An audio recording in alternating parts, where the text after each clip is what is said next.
Part 2 in our lesson on how to do our crossover rolls involves learning that basic hand roll. So we're going to start with the basic one, which starts on the same side and finishes on the same side. All your rolls are based off of this. So if you can do this motion, you can adapt it to any of the fancier rolls that you see. Starting off with the Nunchaku held down, and it's very key that you hold your hand close to the rope or the chain. You can't do this technique from here, because you're not going to be able to roll it over the back of your hand as you see in a moment. So I'm going to hold it really close here. I start by swinging the nunchuck up in a backward circling motion. But I'm not going to let it circle around. I'm actually going to put it over the back of my hand. At this point, I need to let go.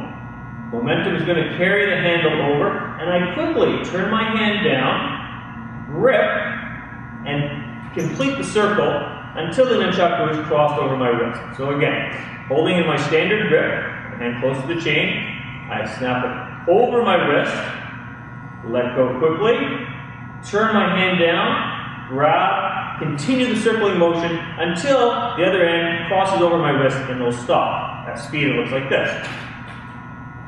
And again.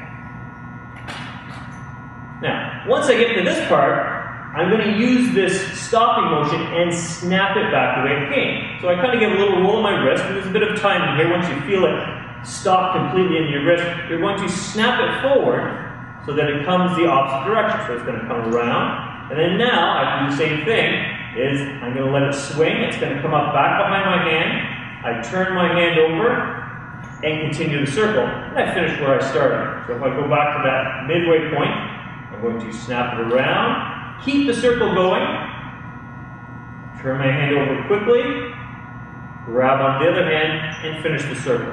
At speed, it's like this. And again.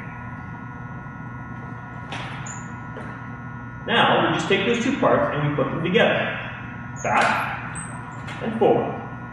Back and forward. And that's your basic wrist roll.